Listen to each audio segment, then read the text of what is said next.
بسم الله الرحمن الرحيم. الحمد لله وكفى وسلام على عباده الذين اصطفى. أما بعد، فأعوذ بالله من الشيطان الرجيم. بسم الله الرحمن الرحيم. كتاب أنزلناه إليك مبارك ليدبروا آياته وليتذكر أولو الألباب.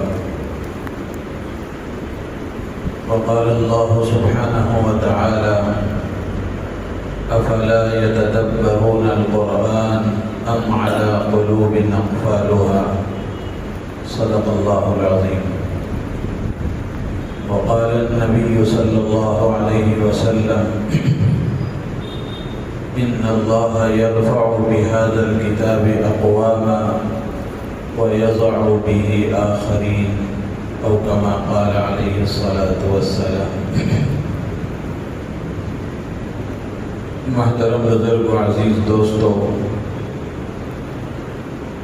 اللہ جل جلالہ وعظم نوالہ کا احسان اور اس کا کرم ہے کہ اللہ تعالیٰ نے ہم سب کو درس قرآن کی محفل میں جمع ہونے کی توفیق عطا فرمائی. قرآن کو سمجھنے اور قرآن میں تدبر اور غور و فکر کرنے، قرآن کی تعلیمات کو جاننے، معلوم کرنے اور قرآن کے پیغام کو سمجھنے کے لیے کچھ وقت فارغ کرنے کی اللہ پاک نے ہمیں توفیق عطا فرمائی. قرآن اللہ تعالیٰ کی بڑی عظیم الشان کتاب ہے جو اللہ تعالیٰ نے سارے انسانوں کی ہدایت کے لیے نازل فرمائی. یہ قرآن صرف مسلمانوں کے لیے نہیں بلکہ ساری انسانیت کی رہبری کرنے والی کتاب ہے. قرآن پاک میں اللہ تعالیٰ نے قرآن کا تعارف کراتے ہوئے فرمایا: شہر رمضان الذی انزل فیہ القرآن ھدی للناس وبینات من الھدی والفرقان. یہ رمضان کا مہینہ وہ ہے جس میں قرآن کو نازل کیا گیا، اور یہ قرآن ھدی للناس سارے انسانوں کے لیے ہدایت کا ذریعہ ہے، سارے انسانوں کی رہبری کرنے والی یہ کتاب ہے. یہاں اللہ تعالیٰ نے ھدی للمسلمین، ھدی للمؤمنین نہیں فرمایا بلکہ اللہ نے ھدی للناس فرمایا. جو اس سے رہبری حاصل کرنا چاہے، جو اس سے رہنمائی حاصل کرنا چاہے، یہ قرآن اس کو رہبری کرے گا، اس کی رہنمائی کرے گا. ہاں، فائدہ ان لوگوں کو ہوگا جو طلب کے ساتھ اس کا مطالعہ کریں گے، طلب کے ساتھ رہنمائی حاصل کرنے کی فکر کریں گے. دوسری جگہ اللہ تبارک و تعالیٰ نے فرمایا: الف لام میم ذالک الکتاب لا ریب فیہ ھدی للمتقین. ایک جگہ تو اللہ نے فرمایا کہ یہ قرآن سارے انسانوں کے لیے ہدایت کا ذریعہ ہے، سارے انسانوں کی رہبری کرنے والی یہ کتاب ہے. اور اس میں سورہ بقرہ کی پہلی آیت میں اللہ تعالیٰ فرماتے ہیں کہ ذالک الکتاب لا ریب فیہ، یہ قرآن اور یہ کتاب وہ ہے جس میں کوئی شک اور شبہ نہیں ہے. اس میں شک اور شبہ کی کوئی بات نہیں ہے، ساری باتیں یقینی ہیں، حتمی ہیں، لازمی ہیں. ھدی للمتقین، اور یہ کتاب تقوی والوں کی رہنمائی کا ذریعہ ہے، تقوی والوں کے لیے ہدایت کا ذریعہ ہے. ایک جگہ تو اللہ نے فرمایا سارے انسانوں کے لیے رہبری کرنے والی ہے، اور یہاں اللہ تعالیٰ فرماتے ہیں کہ تقوی والوں کی رہبری کرنے والی یہ کتاب ہے. تو حضرت مفسرین نے لکھا ہے کہ یہ قرآن سب کی رہبری کرے گا، یہ قرآن سب کی رہنمائی کرے گا، لیکن اس کی رہنمائی سے فائدہ وہ لوگ اٹھائیں گے جن کے اندر اللہ کا ڈر اور خوف ہوگا، جو اللہ کے حکم کے مطابق زندگی گزارنا چاہیں گے. اس لیے کہ جو آدمی یہ سمجھتا ہے کہ اس کا خالق اور کائنات کے ذرے ذرے کا خالق اور مالک اللہ ہے، کائنات کے نظام کو چلانے والا اللہ ہے، نفع نقصان کا مالک اللہ ہے، عزت اور ذلت کا مالک اللہ ہے، صحت اور بیماری کا مالک اللہ ہے، سلطنت اور حکومت دینے والا اور کرسی سے نیچے اتارنے والا، یہ سب کچھ کرنے والا اللہ ہے۔ جب یہ آدمی یقین کر لیتا ہے اور سمجھ لیتا ہے تو پھر بندے کا کام یہ ہوتا ہے کہ وہ اللہ کے ہر فیصلے پر راضی رہے، اللہ کی طرف سے نعمت ملے تو اس پر شکر ادا کریں، اور اگر مصیبت کا شکار ہو جائے، حالات ناموافق ہو جائیں تو مصیبت پر آدمی صبر کرے اور اللہ کے حکم کے مطابق زندگی گزارتا رہے اور اللہ کی رضامندی کو حاصل کرنے کی کوشش میں اپنی زندگی کو گزارے۔ ظاہر سی بات ہے کہ جو بندہ اللہ کی رضا کو حاصل کرنا چاہتا ہے، اللہ کی خوشنودی کو حاصل کرنا چاہتا ہے اور آخرت میں کامیابی کو حاصل کرنا چاہتا ہے، دنیا کی چین و سکون والی زندگی کو چاہتا ہے، وہ آدمی کوشش کرے گا اس بات کی کہ اللہ کی رضا کو حاصل کرنے کا طریقہ کیا ہے، اللہ کی خوشنودی کو حاصل کرنے کا طریقہ کیا ہے، یہ کیسے معلوم ہوگا، کہاں یہ بات ملے گی، کیسے پتہ چلے گا، وہ تلاش کرے گا۔ اور یہ بات بھی یقینی ہے کہ اللہ کی رضا کو حاصل کرنے کا طریقہ اللہ کی کتاب کو سمجھنے پر موقوف ہے اور اللہ کے نبی حضرت محمد رسول اللہ صلی اللہ تعالی علیہ وسلم کی احادیث کا علم حاصل کرنے پر موقوف ہے کہ جب تک کتاب اللہ کو نہ سمجھا جائے، قرآن پاک کی تعلیمات کو نہ سمجھا جائے اور اللہ کے نبی علیہ الصلوۃ والسلام کے ارشادات کو نہ سمجھا جائے، اس وقت تک آدمی کو اللہ کی رضا والا طریقہ معلوم نہیں ہو سکتا، اور اللہ کی رضا کو حاصل کرنے کا کیا طریقہ ہے اس کا علم اس کو ہو نہیں سکتا، جس کی وجہ سے دنیا اور آخرت میں وہ کامیاب نہیں ہو سکتا۔ دنیا اور آخرت میں کامیابی اگر آدمی حاصل کرنا چاہتا ہے تو اس کے لیے ضروری ہے کہ وہ اللہ کی رضا والی زندگی گزارے، اور اللہ کی رضا والی زندگی کو گزارنے کے لیے ضروری ہے کہ وہ اللہ کی کتاب کو سمجھے، اللہ کی کتاب کا علم حاصل کریں اور اللہ کے نبی صلی اللہ علیہ وسلم کی احادیث کو سمجھیں اور آپ کے ارشادات کو، آپ کی سنتوں کو سمجھیں۔ تو اللہ کی رضا کو حاصل کرنے کے لیے اللہ کی کتاب قرآن پاک کو سمجھنا ضروری ہے، تو اسی کے لیے یہ درس قرآن کے حلقے قائم کیے جاتے ہیں، اسی کے لیے یہ تفسیر قرآن کا حلقہ قائم کیا جاتا ہے تاکہ یہ پتہ چلے کہ میرا خدا مجھ سے کیا کہہ رہا ہے، میرا اللہ مجھے کس بات کا حکم دے رہا ہے۔ آپ سوچیں قرآن پاک میں کتنی جگہ اللہ تبارک و تعالیٰ نے یا ایھا الذین آمنوا، یا ایھا الذین آمنوا کے ذریعے سے خطاب فرمایا ہے۔ اب ایمان والوں میں ہم بھی شامل ہیں، تو ہر ایمان والا یہ سوچے جب بھی وہ قرآن کی تلاوت کرتے ہوئے یا ایھا الذین آمنوا جب پڑھے تو پڑھنے کے بعد میں رک کر کے وہ یہ سوچے کہ یہاں اللہ تبارک و تعالیٰ مجھ سے کچھ کہنا چاہتے ہیں، یہاں اللہ تعالیٰ مجھے کسی چیز کا حکم دے رہے ہیں۔ اب اللہ تعالیٰ کس بات کا حکم دے رہے ہیں، کیا کہہ رہے ہیں، جب تک وہ سمجھے گا نہیں تو اس پر عمل کیسے کرے گا؟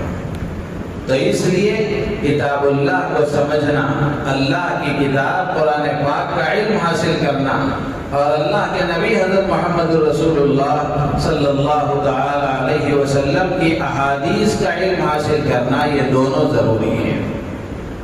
اس لیے کہ کتاب اللہ یہ متن ہے، اللہ کا کلام یہ متن ہے، ہیڈ لائن ہے، اور اللہ کے نبی علیہ الصلوۃ والسلام کی جو احادیث ہیں وہ اس کی تشریح ہے۔ تو اللہ کے نبی کی احادیث کے بغیر قرآن کو سمجھنا ممکن ہی نہیں ہے۔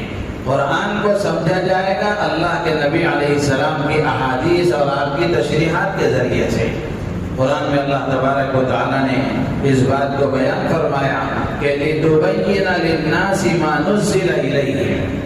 اللہ تعالیٰ حضور اکرم صلی اللہ تعالیٰ علیہ وسلم سے ارشاد فرماتے ہیں کہ آپ کی ذمہ داری اور آپ کا فرض منصب یہ ہے کہ ہم نے قرآن آپ کے پاس اس لیے نازل کیا ہے اور آپ کو ہم نے لوگوں کے درمیان میں نبی بنا کر اس لیے بھیجا ہے تاکہ آپ پر اللہ کی طرف سے جو وحی نازل کی جائے، جو اللہ کا قرآن اور اللہ کا کلام نازل کیا جائے، آپ اس کو لوگوں کے سامنے کھول کھول کر بیان کریں۔ لِتُبَيِّنَ لِلنَّاسِ، بیان کریں، وضاحت کریں اور کھول کھول کر بتائیں کہ اللہ کی منشا کیا ہے، اللہ تعالیٰ کیا کہنا چاہتے ہیں، بندوں سے کس بات کا مطالبہ کر رہے ہیں۔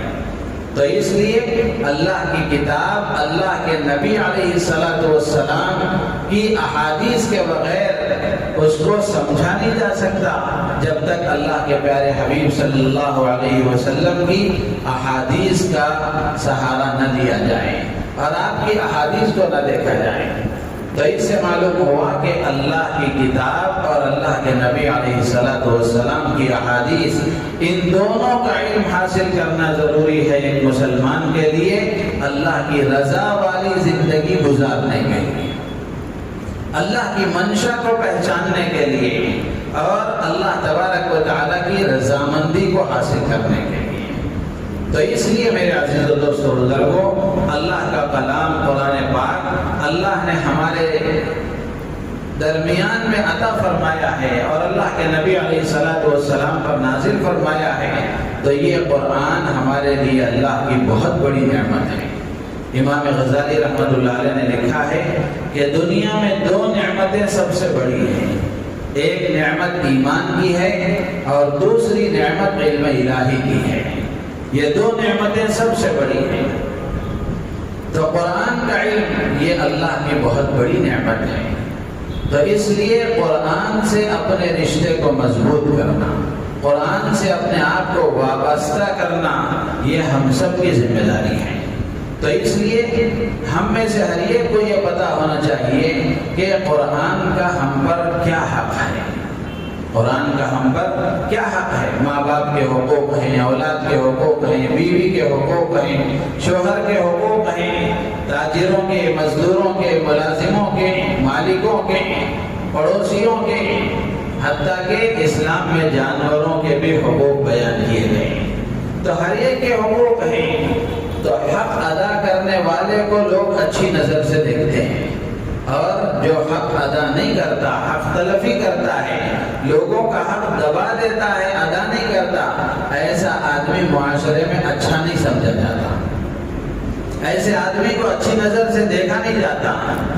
تو اب ہم میں سے ہر ایک اپنا جائزہ لے کر کے دیکھیں کہ اللہ کے کلام کا مجھ پر کیا حق ہے، کیا میں اس حق کو ادا کر رہا ہوں، اور اگر خدا نخواستہ اللہ کے کلام کا حق میں ادا نہیں کر رہا ہوں تو پھر میرا شمار کن لوگوں میں ہے۔ یہ ہر آدمی کے سوچنے کی بات ہے۔ تو علماء نے لکھا ہے کہ اللہ کے کلام قرآن پاک کا پہلا حق یہ ہے کہ اس پر ایمان لایا جائے۔ اس پر ایمان لانے کا مطلب یہ ہے کہ اس کو اللہ کا کلام سمجھے اور اللہ کی طرف سے نازل کیا ہوا کلام سمجھے۔ یہ کسی اور کا کلام نہیں ہے، یہ اللہ کے نبی کا خود کا بنایا ہوا کلام نہیں ہے۔ جیسے کفار مکہ کہا کرتے تھے کہ یہ تو تم نے خود ہی اپنے انداز سے بنا لیا ہے، ورنہ تو یہ اللہ کا کلام نہیں ہے۔ تو اس لیے یہ قرآن کا پہلا حق ہے کہ اس کو اللہ کا کلام سمجھیں کہ یہ اللہ تبارک و تعالیٰ نے نازل فرمایا ہے، اور جبرائیل امین علیہ السلام اس کو لا کر اللہ کے نبی علیہ السلام کے پاس پہنچاتے رہے ہیں۔ تو یہ پہلا حق ہے کہ قرآن پر ایمان لایا جائے۔ دوسرا حق ہے قرآن کا کہ تجوید کے ساتھ، تجوید کے قواعد کی رعایت کے ساتھ، ترتیل کے ساتھ قرآن کی تلاوت کی جائے، قرآن کی تلاوت کی جائے۔ یہ قرآن کا حق ہے۔ قرآن نازل ہوا تو اللہ کے نبی علیہ السلام کے زمانے میں قرآن نازل ہوا تو سب سے پہلے قرآن کے مخاطب صحابہ کرام تھے۔ صحابہ کرام رضوان اللہ تعالی علیہم اجمعین کی زندگیوں میں ہم دیکھ لیں کہ قرآن پاک کی تلاوت کا کیسا ذوق اور شوق تھا، قرآن سے کیسا عشق تھا صحابہ کو، اور قرآن کی تلاوت کس حلاوت ایمانی کے ساتھ کرتے تھے، اور کیسے قرآن کے عشق میں ڈوب کر، اللہ کی محبت میں ڈوب کر قرآن کو پڑھا کرتے تھے۔ روایتوں میں آتا ہے کہ اللہ کے نبی علیہ السلام ایک غزوے سے واپس ہو رہے تھے، راستے میں رات ہو گئی، تو اللہ کے نبی علیہ السلام نے رات میں قیام کے لیے ایک جگہ پڑاؤ ڈال دیا کہ یہاں رات گزاریں گے، پھر یہاں سے صبح میں چلیں گے۔ سارا قافلہ وہاں موجود ہے، رات میں سارے قافلے والے سو گئے، تو اس سے پہلے اللہ کے نبی علیہ السلام نے 2 صحابہ کو قافلے کی حفاظت اور رات میں نگرانی اور پہرے داری کی آپ نے ذمہ داری دی۔ ایک مہاجر صحابی تھے حضرت عمار ابن یاسر رضی اللہ تعالیٰ عنہ، اور ایک انصاری صحابی تھے حضرت عباد ابن بشر رضی اللہ تعالیٰ عنہ۔ ان دونوں کو حفاظت اور پہرے داری کی ذمہ داری دی گئی، تو ان دونوں نے مشورہ کیا اور آپس میں یہ طے کیا کہ دونوں پوری رات جاگیں، اس سے بہتر یہ ہے کہ رات کا پہلا حصہ ایک جاگ لے، ایک سو جائے، اور پھر دوسرا آدمی بیدار ہو جائے تو وہ دوسرے حصے کو جاگ لے، پہلا والا سو جائے۔ تو اس طرح حضرت عمار ابن یاسر رضی اللہ تعالیٰ عنہ کے حصے میں رات میں پہلے حصے کا جاگنا ان کے حصے میں قرار پایا۔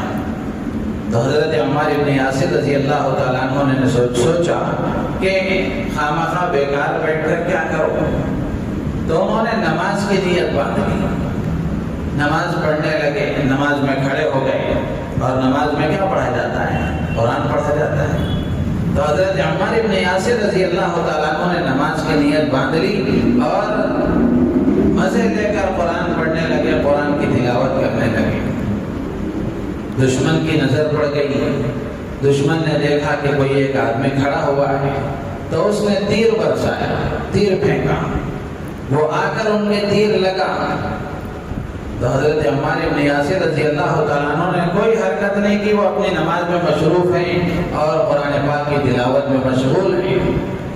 پھر اس کے بعد برابر دشمن کی طرف سے تیر برسائے جاتے رہے، تو حضرت عمار ابن یاسر رضی اللہ تعالیٰ عنہ تیر نکال کر پھینکتے رہے، اور آپ اطمینان سے قرآن کی تلاوت میں مشغول رہے۔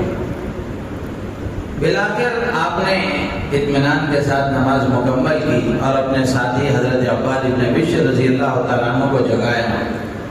جب حضرت عباد ابن بشر نے دیکھا کہ وہ زخموں سے چور ہو گئے ہیں، زخمی ہو گئے ہیں، تو زخمی حالت میں حضرت عباد ابن بشر نے دیکھ کر حضرت عمار ابن یاسر رضی اللہ تعالیٰ عنہ سے کہا کہ عمار، تم نے مجھے پہلے ہی کیوں نہیں جگا دیا؟ تو حضرت عمار ابن یاسر رضی اللہ تعالیٰ عنہ کا جو ایمان افروز جواب ہے وہ ہم سب کے لیے عبرت کا سبق ہے۔ تو حضرت عمار ابن یاسر رضی اللہ تعالیٰ عنہ نے فرمایا کہ بات یہ ہے کہ میں نے نماز کی نیت باندھ لی اور میں نے سورہ کہف شروع کی، میں سورہ کہف کی تلاوت کر رہا تھا، میرا دل نہیں چاہا کہ میں سورہ کہف کو ختم کیے بغیر رکوع کروں، میرا دل تو یہی چاہ رہا تھا کہ میں سورہ کہف مکمل کرنے کے بعد ہی رکوع کروں، لیکن برابر تیر لگتے رہے، اندر کمزوری آتی رہی۔ تو حضرت عمار ابن یاسر رضی اللہ تعالیٰ عنہ فرماتے ہیں کہ اس احساس کے ساتھ میں نے نماز کو مکمل کر دیا کہ کہیں ایسا نہ ہو کہ مسلسل تیر برسائے جاتے رہیں اور زخموں پر زخم ہوتے رہیں اور بالآخر کہیں میں دنیا سے رخصت نہ ہو جاؤں، اور اللہ کے نبی علیہ السلام نے جو ذمہ داری پہرے داری کی دی تھی اس ذمہ داری میں کہیں کمی نہ ہو جائے، اس لیے میں نے تمہیں جگا دی، ورنہ تو میری چاہت تو یہ تھی کہ جب تک سورہ کہف مکمل نہ ہو اس وقت تک میں رکوع نہ کروں۔ تو آپ اندازہ لگائیں، زخموں پر زخم آ رہے ہیں اور لگ رہے ہیں، تیر برسائے جا رہے ہیں، تو ایسی حالت میں بھی قرآن پاک کی تلاوت میں ایسے مصروف ہیں اور قرآن مزے لے کر پڑھ رہے ہیں کہ زخموں کا احساس تک بھی ان کے اندر نہیں رہا۔ تو اس طرح قرآن کی تلاوت کا ذوق حضرات صحابہ کرام رضوان اللہ تعالی علیہم اجمعین کا، اور قرآن پاک سے ایسا تعلق صحابہ کا کہ حضرات صحابہ کرام رضوان اللہ تعالی علیہم اجمعین کا قرآن سننے کے لیے آسمان سے فرشتے اترتے تھے۔ حضرت ابو سعید خدری رضی اللہ تعالیٰ عنہ کی روایت ہے کہ ایک مرتبہ حضرت اسید ابن حضیر رضی اللہ تعالیٰ عنہ ایک مرتبہ رات میں اپنے استبل میں نماز پڑھ رہے تھے، پاس میں اونٹ بندھا ہوا تھا، ایک طرف کونے میں آپ نماز پڑھ رہے تھے اور پاس میں آپ کا بیٹا یحییٰ بھی لیٹا ہوا تھا۔ تو حضرت اسید ابن حضیر رضی اللہ تعالیٰ عنہ قرآن کی تلاوت کر رہے ہیں، نماز میں مصروف ہیں۔ تو جیسے حضرت اسید ابن حضیر رضی اللہ تعالیٰ عنہ نے قرآن پڑھنا شروع کیا تو آپ کا گھوڑا بھڑکنا شروع کر دیا، گھبرا کر اس نے ادھر ادھر آنا جانا کرنا شروع کر دیا، بھڑکنا شروع کر دیا۔ تو حضرت اسید ابن حضیر رضی اللہ تعالیٰ عنہ فرماتے ہیں کہ وہ تھوڑی دیر رک گئے تو دیکھا کہ گھوڑا بھی رک گیا، پھر تلاوت شروع کی تو پھر گھوڑا بھی رکنا شروع ہو گیا۔ تو حضرت اسید ابن حضیر رضی اللہ تعالیٰ عنہ نے نماز مکمل کی اس خیال سے کہ کہیں ایسا نہ ہو کہ پاس میں جو بچہ لیٹا ہوا ہے گھوڑا اس کو روند نہ ڈالے۔ نماز مکمل کی، نماز مکمل کرنے کے بعد میں اس گھوڑے کی طرف جانے لگے۔ تو گھوڑے کی طرف جانے لگے تو حضرت اسید ابن حضیر رضی اللہ تعالیٰ عنہ فرماتے ہیں کہ میں کیا دیکھتا ہوں کہ میرے سر پر ایک بڑا سائبان ہے، سائے کی طرح، اور ایسا محسوس ہو رہا ہے جیسے اس میں چراغ جل رہے ہیں، جیسے چراغ جل رہے ہیں، اور وہ اوپر ہی کو جا رہے ہیں، اوپر ہی کو جا رہے ہیں، اور پھر تھوڑی دیر کے بعد وہ سارے نظروں سے اوجھل ہو گئے، وہ سب نظروں سے اوجھل ہو گئے۔ تو حضرت اسید بن حضیر رضی اللہ تعالیٰ عنہ نے یہ سارا قصہ صبح ہوئی تو سرکار دو عالم صلی اللہ تعالیٰ علیہ وسلم سے بیان کیا کہ اللہ کے نبی رات میں یہ بات ہوئی اور یہ قصہ پیش آیا۔ اللہ کے نبی علیہ السلام نے فرمایا اسید آسمان سے فرشتے تمہارا قرآن سننے کے لیے آئے تھے۔ تو قرآن کی تلاوت اور قرآن سے ایسا عشق اور ایسا تعلق حضرات صحابہ کرام رضوان اللہ تعالی علیہ اجمعین کا، اس سے آگے بڑھ کر صحابہ کا قرآن سے ایسا تعلق تھا کہ اللہ کی طرف سے امام الانبیاء ہم سب کے محسن آقا حضرت محمد رسول اللہ صلی اللہ تعالی علیہ وسلم کو حکم ہوتا ہے کہ آپ ان کو قرآن سناؤ۔ چنانچہ روایتوں میں آتا ہے کہ ایک مرتبہ رسول اللہ صلی اللہ علیہ وسلم نے حضرت ابی ابن کعب رضی اللہ تعالیٰ عنہ سے فرمایا کہ ابی میں تمہیں قرآن سناؤں، اللہ نے مجھے حکم دیا ہے کہ میں تمہیں قرآن سناؤں۔ حضرت ابی ابن کعب رضی اللہ تعالیٰ عنہ نے فرمایا کہ کیا اللہ نے میرا نام لیا ہے؟ اللہ کے نبی علیہ السلام نے فرمایا کہ ہاں اللہ نے تمہارا نام لے کر فرمایا کہ ابی ابن کعب کو آپ قرآن سنائیں۔ تو حضرت ابی ابن کعب رضی اللہ تعالیٰ عنہ خوشی کے مارے رونے لگے۔ تو اس طرح قرآن سے تعلق حضرات صحابہ کرام رضوان اللہ تعالی علیہم اجمعین کا، اور حضرت ابی ابن کعب رضی اللہ تعالیٰ عنہ کا یہ معمول تھا کہ 8 دن میں ایک مرتبہ تہجد میں وہ قرآن مکمل کر لیتے تھے۔ تہجد میں 8 دن میں ایک مرتبہ قرآن مکمل کر لیتے تھے، اور قاری قرآن تھے، ان کو سند عطا فرمائی رسول اللہ صلی اللہ علیہ وسلم نے کہ اقرأہم ابی، کہ صحابہ میں سب سے اچھا قرآن پڑھنے والے ابی ابن کعب ہیں۔ تو اس طرح یہ قرآن کی تلاوت صحابہ کرام رضوان اللہ تعالی علیہم اجمعین کے اندر ایسا ذوق تھا تلاوت کا۔ اب ہر مسلمان اپنے اندر غور کر کے دیکھے کہ کیا قرآن کی تلاوت کا ایسا ذوق ہمارے اندر موجود ہے۔ مسلمانوں کا ایک بڑا طبقہ ایسا ہے جو قرآن کی تلاوت نہیں کرتا، یا تو خود پڑھنا نہیں جانتے، یا پڑھنا جانتے ہیں تو تلاوت کی ان کے پاس فرصت نہیں ہے۔ حضرات صحابہ کرام رضوان اللہ تعالی علیہم اجمعین کے بے شمار واقعات. حضرت عثمان غنی رضی اللہ تعالیٰ عنہ کے بارے میں آتا ہے کہ روزانہ رات میں فطر کی نماز میں حضرت عثمان غنی رضی اللہ تعالیٰ عنہ ایک قرآن مکمل کر لیا کرتے تھے. روزانہ کا معمول تھا. تو ایسے اور بھی بہت سارے واقعات ہیں اور بہت ساری باتیں ہیں صحابہ کرام کی. آج یہ ہمارے حلق سے نیچے اترنا مشکل ہے. کیا ایسا ہو سکتا ہے؟ کیا ایسا ہو سکتا ہے؟ کیا ہوا ہے دنیا میں جن کا قرآن سے تعلق رہتا ہے اور جو قرآن کے ساتھ اپنا رشتہ مضبوط کر لیتے ہیں. قرآن کی تلاوت کی برکتیں ہیں. اللہ تعالیٰ وقت میں برکت عطا فرماتے ہیں, عمر میں برکت عطا فرماتے ہیں, صحت میں برکت عطا فرماتے ہیں, روزی میں برکت عطا فرماتے ہیں. یہ قرآن کی تلاوت کے فائدے ہیں. جو اپنا تعلق مضبوط کر لیتا ہے وہ آنکھوں سے دیکھتا ہے اس فائدوں کو. تو اس لیے یہ قرآن کا حق ہے کہ قرآن کی تلاوت کی جائے. اور پھر قرآن کا ایک حق یہ ہے کہ قرآن میں غور و فکر کیا جائے, اس کو سمجھا جائے. فہم قرآن, قرآن کو سمجھنا, یہ بھی قرآن کا حق ہے. آج مسلمانوں کا ایک بڑا طبقہ اور عام مسلمانوں کا ایک رجحان یہ ہے کہ قرآن کو سمجھنا ہر ایک کے بس کی بات نہیں ہے. یہ تو علماء کا کام ہے. ہم عوام کا کام یہ نہیں ہے کہ ہم قرآن سمجھیں. یہ بات نہ پوری طرح غلط ہے نہ پوری طرح صحیح ہے. یہ بات نہ پوری طرح غلط ہے نہ پوری طرح صحیح ہے. قرآن پاک کو سمجھنا یہ ہر مسلمان کا حق ہے, ہر مسلمان پر لازم ہے. اس لیے کہ اللہ نے فرمایا کہ قرآن کو اللہ نے کیوں نازل فرمایا, کتاب انزلناہ الیک مبارک لیدبروا آیاتہ ولیتذکر اولو الالباب. اللہ تعالیٰ فرماتے ہیں کہ یہ کتاب ہے جس کو ہم نے آپ کے پاس نازل کیا ہے. کیوں؟ لیدبروا آیاتہ, تاکہ لوگ اس کی آیتوں میں غور و فکر کریں, اس کو سمجھنے کی کوشش کریں. وَلِيَتَذَكَّرَ أُولُو الْأَلْبَابِ, اور عقل والے اس سے سبق حاصل کریں, عبرت حاصل کریں, نصیحت حاصل کریں. تو قرآن کے نزول کا مقصد صرف تلاوت نہیں ہے. قرآن صرف اس لیے نازل نہیں ہوا کہ اس کی تلاوت کی جائے. ہاں, تلاوت بھی اس کا ایک حق ہے, ورنہ قرآن کا اصل مقصد یہ ہے کہ قرآن کو سمجھا جائے, قرآن کو سمجھا جائے, اس میں غور و فکر کی جائے. اور قرآن پاک کو سمجھنے کی دو صورتیں ہیں.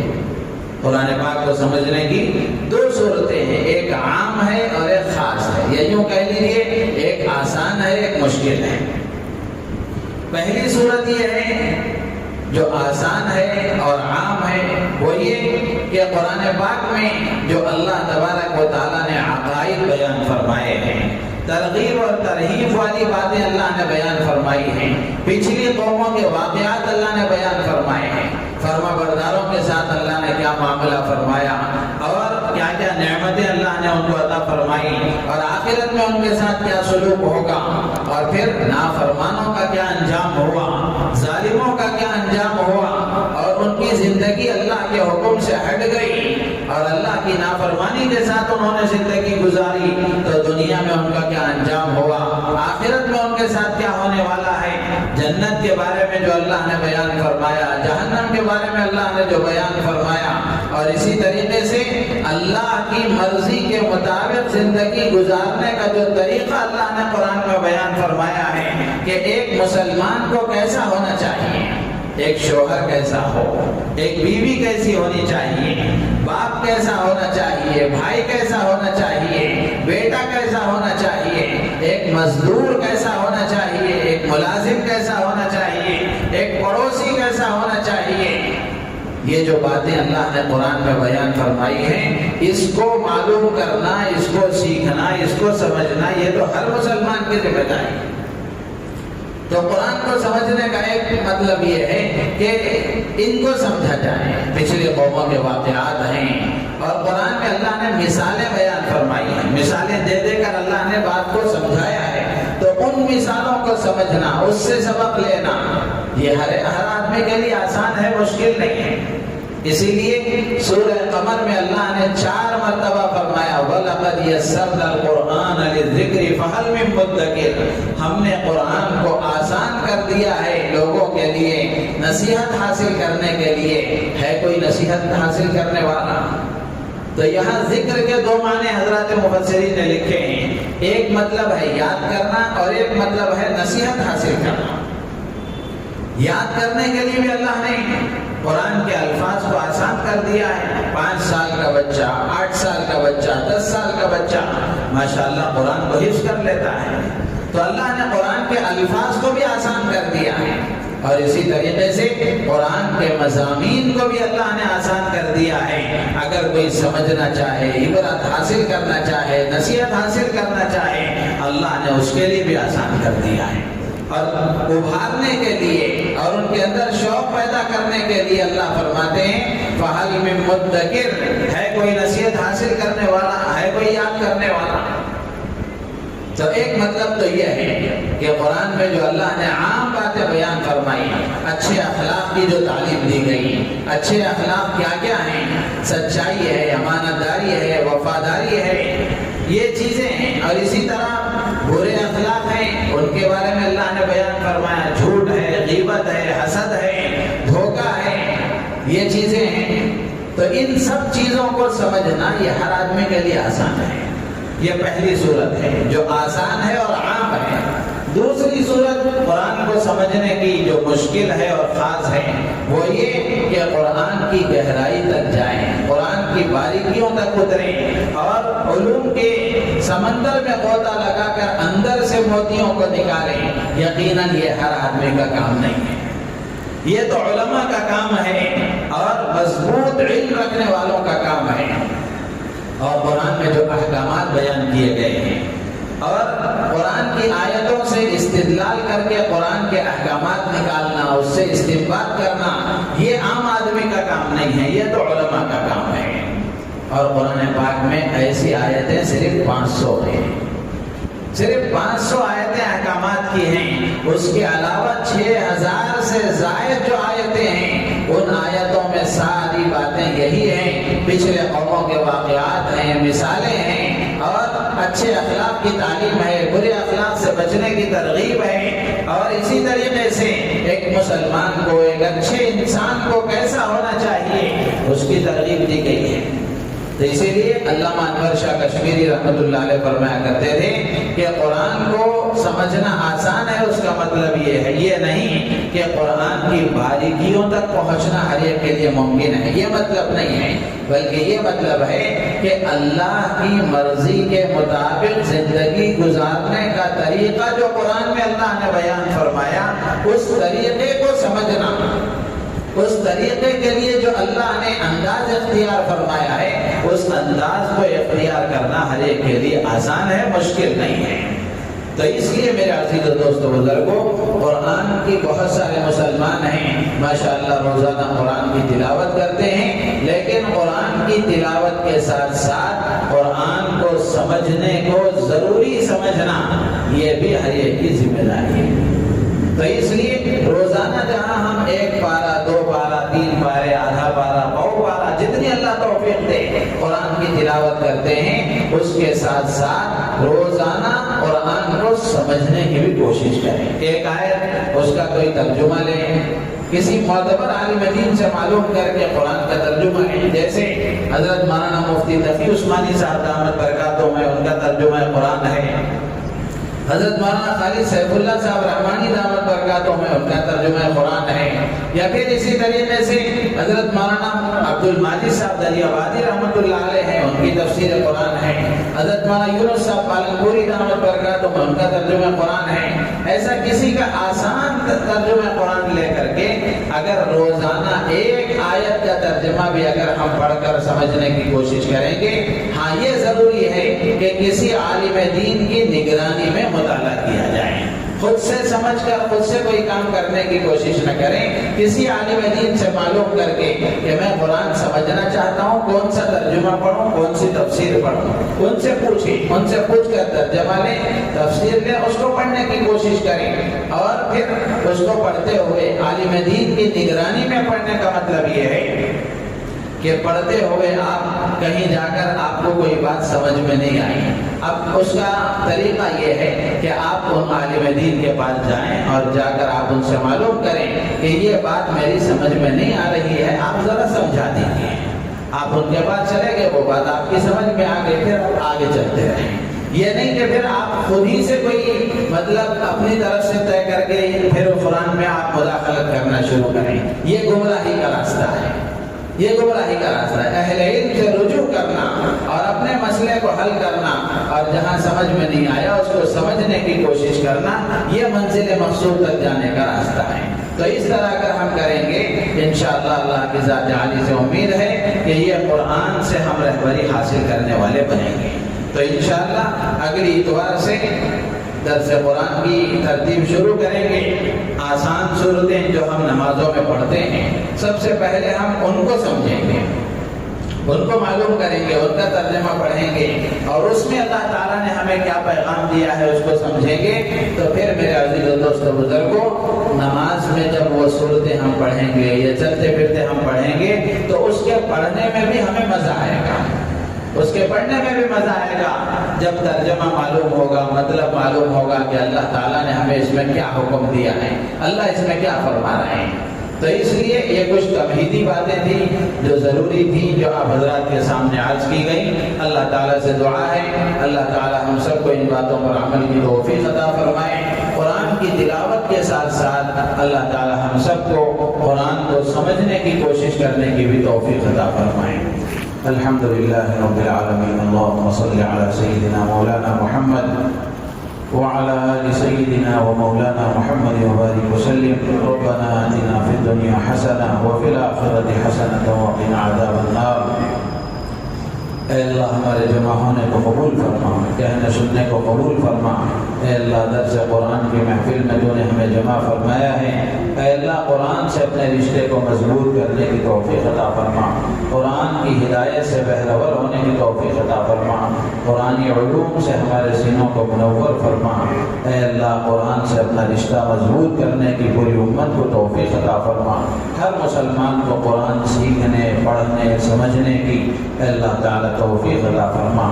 اے اللہ امت میں جو بیمار ہیں ان کو شفا کامل عطا فرما، جو مقروض ہیں ان کے قرضوں کی ادائیگی کی شکلیں صورتیں پیدا فرما۔